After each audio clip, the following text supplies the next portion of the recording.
this morning with a little congregational participation. And I'm kind of doing this at great risk. That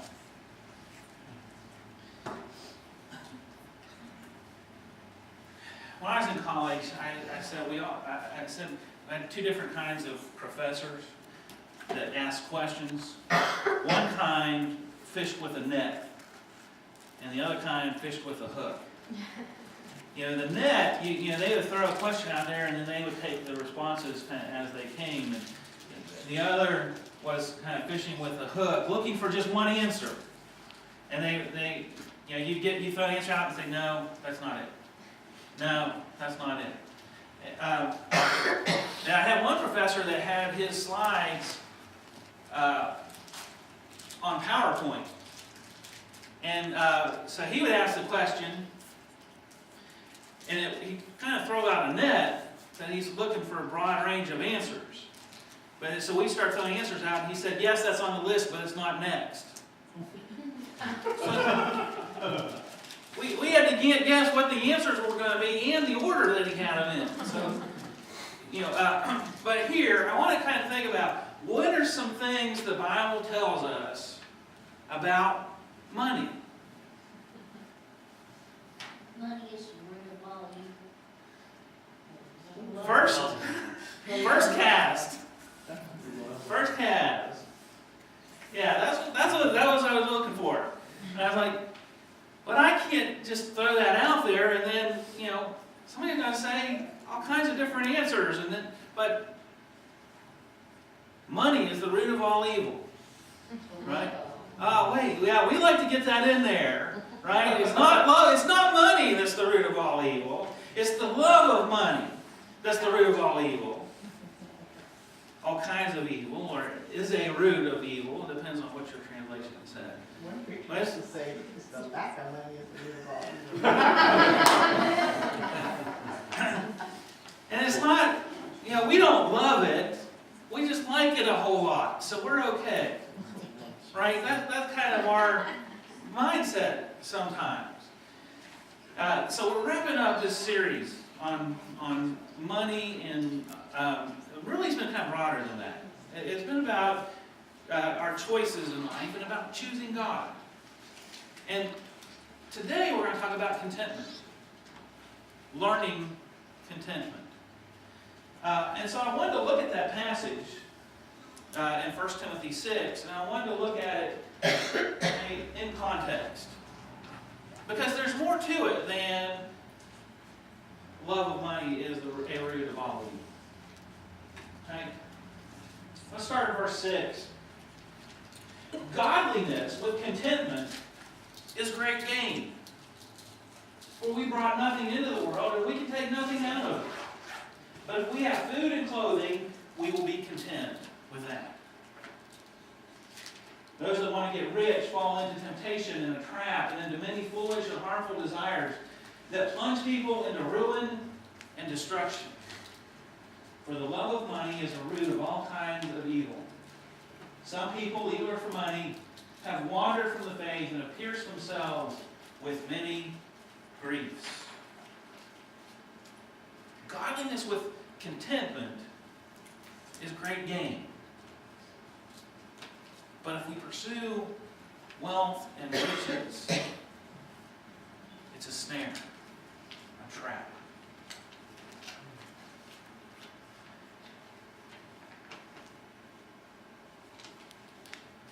I'd like to think we believe that. And maybe we believe it. But we don't always live it. Paul says, if we have food and we have clothing, that'd be enough. We have food and we have clothing and a house, or a place to live. That would be enough. We have food and clothing, a house, a car. That would be enough. We have food, clothing, place to live, a car, and cell phone. That'd be enough. And we keep adding to the list and adding to the list of what would be enough. And we become dissatisfied with our lives. There's a story. There was a lowly stonecutter. And he went into town one day and he saw the Sultan being carried by. And he was being carried and people were bowing to him. And he longed to be powerful.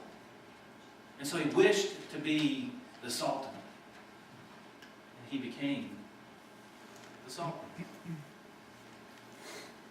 And it was great. People bowed down to him now. But then he noticed that the sun was beating down on him. And it made him uncomfortable. And he realized the sun was more powerful than he was. And he wished to be the sun. He became the sun. And as the sun now, he beat down on other people. And they feared him. They would hide from him. Until a cloud came along and covered him up. And so he became a cloud. And he became a cloud and he stormed against the people and he would rain on them and thunder and lightning and he was powerful until the wind came. And the wind blew him away. And so he became the wind. And as the wind, he would howl and he would blow against the people and they feared him. But then he realized that there was something he couldn't move. And so he became a rock. And now he realized he was powerful until he felt a chisel and a hammer.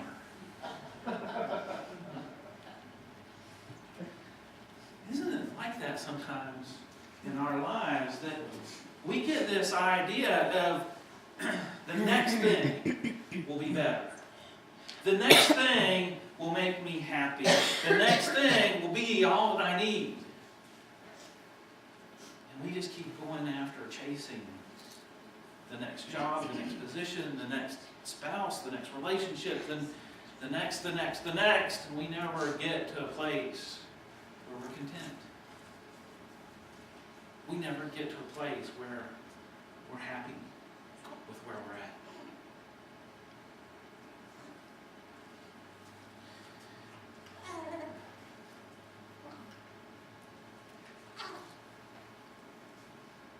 Hebrews 13:5. Keep your lives free from the love of money. And be content with what you have. Because God has said, never will I leave you. Never will I forsake you. I think one element of our contentment needs to be a trust in God. And sometimes we're not content because we don't trust God. We worry. We worry about, how are we going to pay the rent? How are we going to buy food? And when we don't have that, it's, how are we going to retire? And if we are retired, is our retirement going to hold up? And all these different concerns that we have. And yet, it says, never will I leave you, never will I forsake you.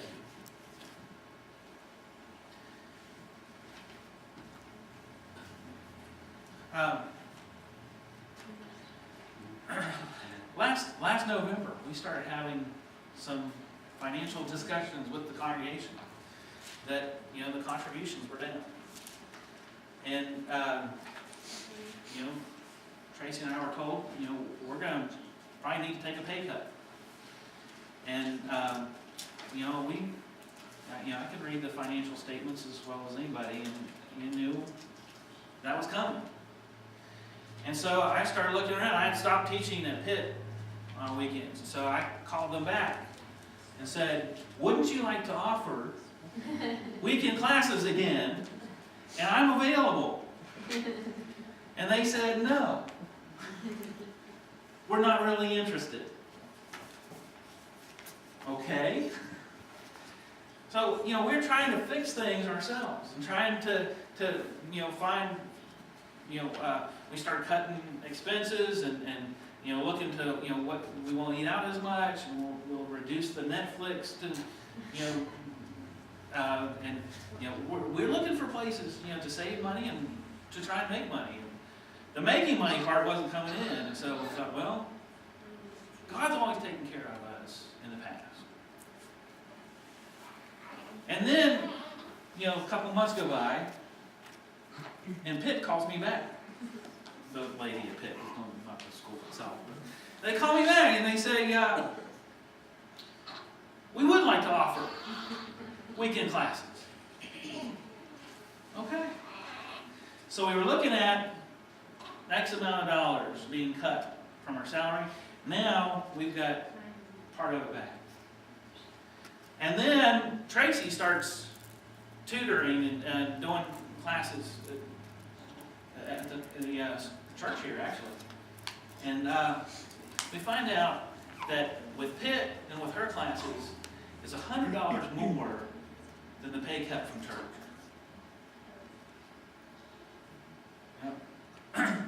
God is taking care of us. There was another, even before our needs, God was meeting our needs. God was doing that. A few weeks ago, I used the illustration of Brother Andrew, the missionary behind the Iron Curtain. At one point in his training, he was given a £1 note so that they could go out and do ministry.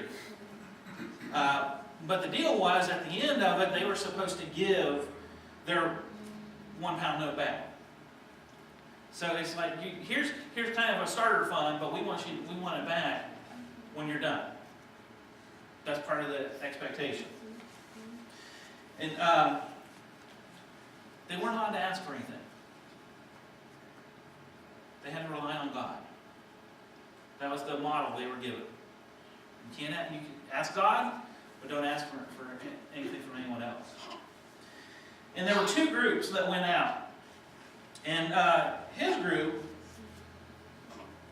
went out, and as money started coming in, donations and things started coming in, they decided they would tithe 10% of that, in addition to giving the £1 back when they had to when they returned from the work. And so they would tithe him the whole time. The other group kind of set money aside and said, we will tithe at the end of this, when we know that our expenses have been met. The other group came back. They weren't able to pay the £1 back. But Brother Andrew's group had been able to tithe the entire time and had, I think it was like £10 they were able to give back. But they had been blessed in their ministry because they had learned to trust God. Never will I leave you, never will I forsake you. God will take care of it. And a lot of times, though, what we get uncomfortable with is it's not on our schedule. Something happens and we want God to take care of it. And I've been reading George Mueller's autobiography the past couple weeks, and he says it's amazing that things would get down to next to nothing, and then money would arrive. But there wasn't that surplus ahead of time. It was always kind of teaching them to rely on God, and rely on God's provision, and he's saying, we never suffered. We never suffered. God always took care of us. And yet there's that question in us, there's that doubting in us of when? And is it going to happen in time? We need to learn to trust God in our lives. Another verse here. Make it your ambition to lead a quiet life.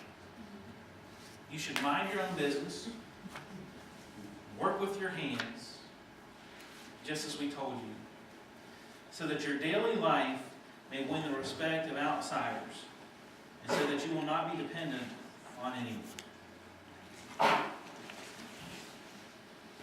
I love kind of the paradox in this, right? Make it your ambition to lead a quiet life. You know, the quiet life doesn't seem to be very ambitious. And yet, I kind of find that is something that you really have to pursue. That it doesn't just come to you naturally. And yet we think that way. We think that when I retire, things will quiet down. Right? Or we think that, you know, the weekends will be quiet. Or the evenings. Or, you know, we're always looking for some other time when it'll be quiet and everything will be all right. And it doesn't happen until you pursue it. Until you make it your ambition. Until you go after it. And that's kind of a strange thing to say, is to pursue a quiet life. But I think it's also kind of true of pursuing contentment. Is we get it in our mind of, you know, well, I'll be happy when. I'll be satisfied if. And it doesn't work that way.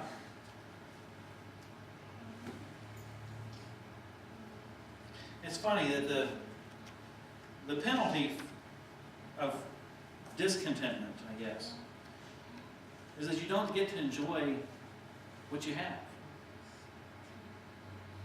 You know, we forget to look around at all of the things that we already have and all of the blessings that are already in our lives. And we can't enjoy those things because we're always looking for something else. We can't enjoy the relationships that we're in. We can't enjoy the job that we have. We can't enjoy the people that we know. We can't enjoy the money and the financial blessings because we're looking for something different, something better. And so in a sense, I think we need to pursue contentment. We need to learn contentment. Here's what I'd like you to do this week. I want you to make a list of everything you want. Everything that you would like to have, that you don't have right now. You know, just go wild. We used to have friends that, well, they were in Amway. So they'd have a picture of a big house, and they'd put it on their refrigerator. And they'd have a picture of a really nice car, and they'd put it on the refrigerator. And that was kind of be their motivation for, we need to be out selling, and we need to be out doing, and we need to be out talking to people about this, so that we can have this stuff. Well, I don't want you to put your list on the refrigerator. I want you to burn your list. Make that list, and then burn it. Give it over to God. And ask God to help make you content with what you have. God has blessed each of us tremendously. But the question is, are we going to recognize it? We were talking this morning in class about Hebrews 9. That Christ offered himself He offered himself for us so that we don't have to make sacrifice year after year. That our sins are forgiven. And he did that for us.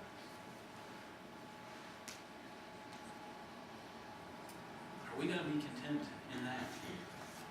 Are we going to accept his forgiveness and his love? And are we going to live for him? We can always be looking for the next thing. But the next thing is